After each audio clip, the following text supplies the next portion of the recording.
موضوع کے متعلقہ جو بھی سوالات ہوں گے میں ان کا جواب ضرور دوں گا. شہید زندہ ہوتے ہیں، جو زندہ ہوتے ہیں ان کا ماتم نہیں ہوتا، پھر حسین کا ماتم کیوں کرتے ہو؟ یہ سوال کا میں اکثر جواب دے چکا ہوں.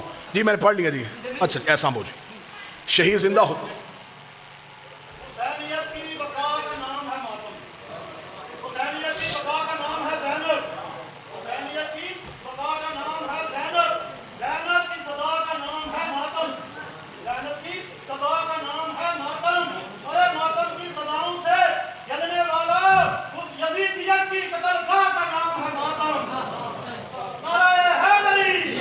شہید زندہ ہوتے ہیں اور زندہ کا ماتم کیوں کرتے ہیں؟ مجھے تو آج تک مسلمانوں کی پالیسی سمجھ میں نہیں آئی. ہم ماتم کریں تو کہتے ہیں زندہ ہیں، ہم مدد مانگے تو کہتے ہیں مردہ ہیں.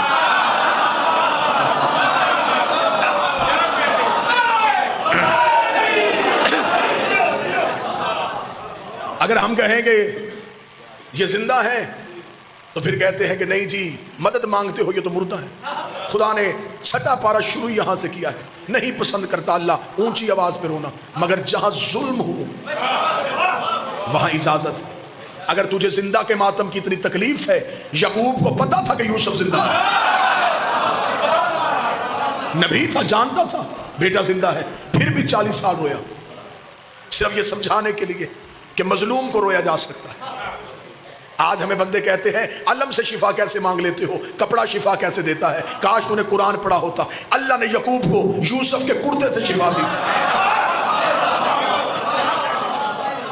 لاکھوں دلائل، ہزاروں دلائل جناب سارا کا چہرے پہ پیٹنا قرآن سے ثابت ہے.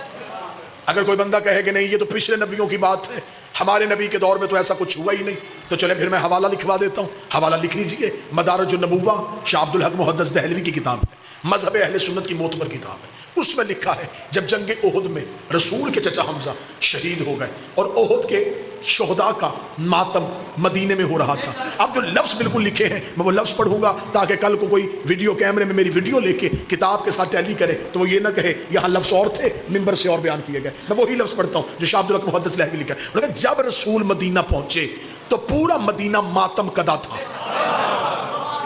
ماتم کدا کہتے ہیں ماتم کرنے والی جگہ، یا میں اس کا آسان لفظ کروں امام بارگاہ.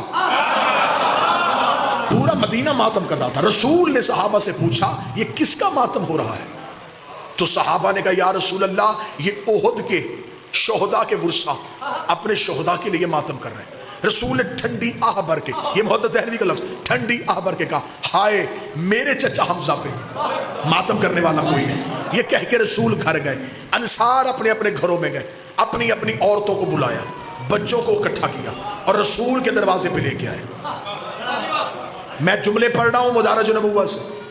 انصار صحابہ اپنی عورتوں کو لے کے رسول کے دروازے پہ آئے.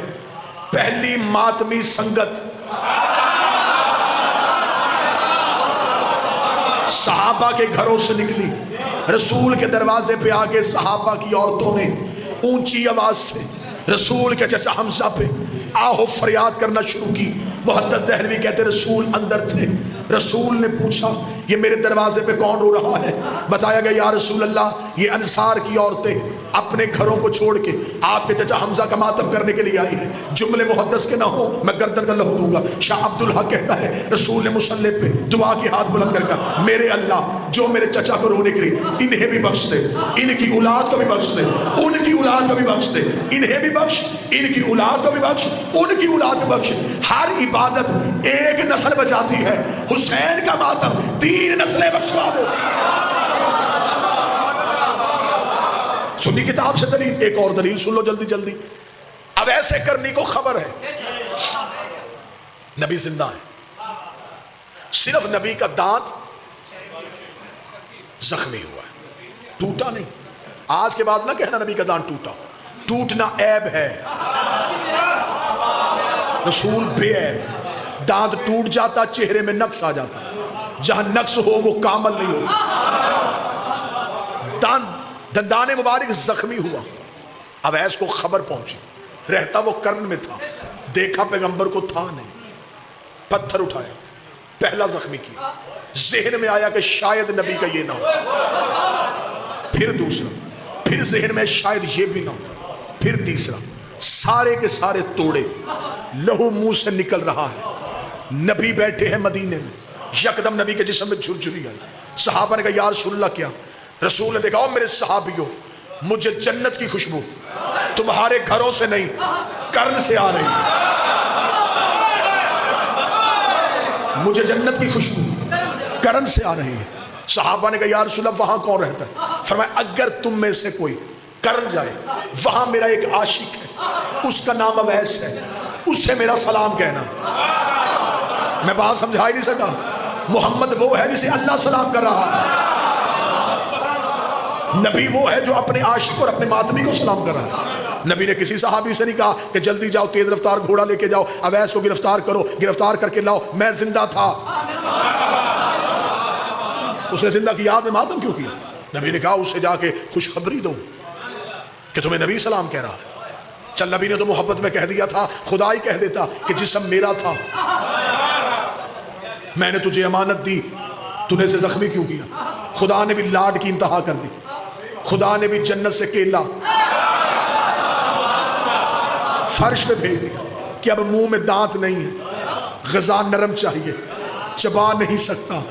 جنت سے کیلا اویس کی محبت میں آیا. پھر تو مولوی کو مان لینا چاہیے نا، عشق میں ماتم کرو، لنگر کے انتظام خدا کرتا ہے.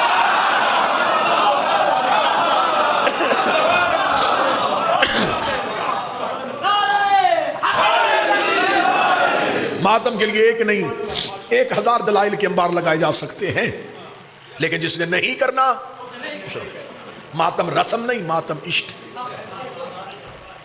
تیرا دل تڑپے کہ 2 ہاتھ سینے پہ مار، اسے ماتم کہتے ہیں.